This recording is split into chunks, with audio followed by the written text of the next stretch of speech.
چې خبر کلا پر مینا د الله شي هغه زړه بیا بې پروا له دې دنیا شي هغه زړه بیا بې پروا له دې دنیا شي.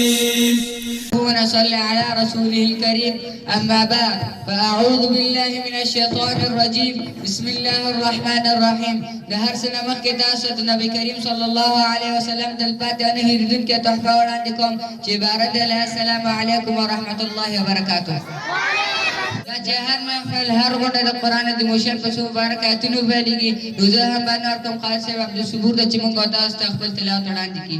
أعوذ بالله من الشيطان الرجيم بسم الله الرحمن الرحيم وكذبوا بآياتنا كذابا وكل شيء أحصيناه كتابا فذوقوا فلن نزيدكم إلا عذابا.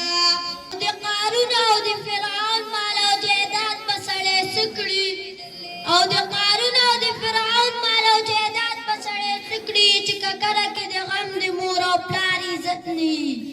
ماشاءالله ګران قاري صاحب عبدالصبور څخه یو جهان مننه اوس د پروګرام په دې برخه کې ګران قاري صاحب فرهاد الله ته مننه ورکوو چې راشي مونږ تاسو ته حدیث شریف ووایي. ګران قاري صاحب ونصلي على رسوله الكريم أما بعد فأعوذ بالله من الشيطان الرجيم بسم الله الرحمن الرحيم إن من أحبكم إلي أحسنكم أخلاقا صدق رسول الله صلى الله عليه وسلم. رسول الله صلى الله عليه وسلم فرمایلی دي په تاسو کې ماته تر ټولو هغه څوک ډېر غوره دی چې ښه اخلاق ولري. یعنی څه ښه اخلاق معنا څه؟ ښه اخلاق یو سرمایه ده چې انسان سره یې نو دا د انسان یوه درجه ده چې انسان سره ښه اخلاق وي. ښه اخلاق یوه لویه سرمایه ده. وایو چې تر ټولو ښه اخلاق تر ټولو لویه سرمایه ښه اخلاق لرل دي. شي هغه زړه بیا بې پروا له دې دنیا شي چې خبر کلا پر مینا د الله شي. الرحمن الرحيم نحمده ونصلي على رسوله الكريم أما بعد فأعوذ بالله من الشيطان الرجيم بسم الله الرحمن الرحيم. زما موضوع د سهار د لمانځه برکتونه او ګټې. لمونځ د اسلام دوهم ستر رکن دی او پابندي د انسان لپاره د دنیا او آخرت کامیابي او برکت دی. که څه هم ټول لمونځونه ځانګړی مقام لري خو د سهار لمونځ بېساره فضیلت لري. د سهار لمونځ د بنده او د رب ترمنځ لومړنۍ اړیکه ده. یو مؤمن د ورځې پیل او کامیابي او د رحمتونو دروازه ده. د سهار لمونځ د مؤمن نښه ده. د سهار لمونځ په خپل وخت او جماعت سره ادا کول د مؤمنانو صفت او نښه ده. دا لمونځ هغه وخت څوک کولی شي چې زړه یې له ایمان څخه ډک وي. نبي علیه السلام فرمایلي دي د منافقانو لپاره تر ټولو ګرانه لمونځونه د سهار او ماسخوتن لمونځونه دي. که چیرې دوی پوهېدلی یعنې چې څه او څومره اجر او برکت پکې دی نو خامخا به ورته راتلل. که څه هم په زنګنونو راکشېدلی یعنې دا چې په خاپوړو به ورته راتلل.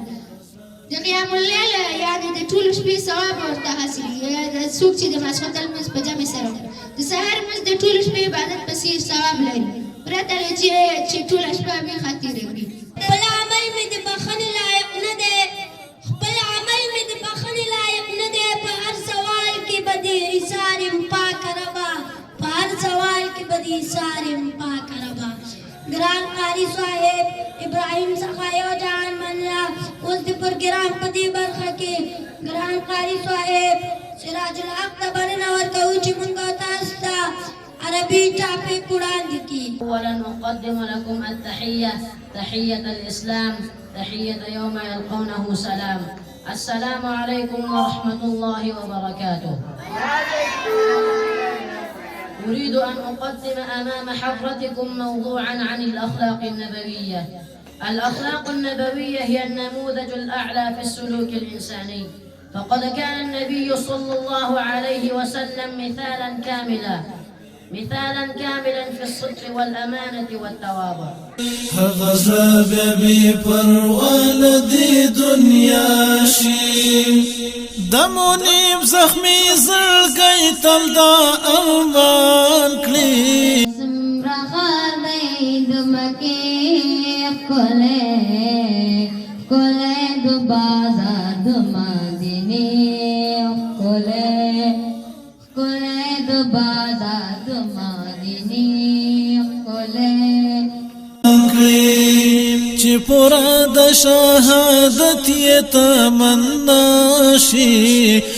بسم الله الرحمن سبحانك اللهم وبحمدك وتبارك اسمك وتعالى جدك ولا اله غيرك.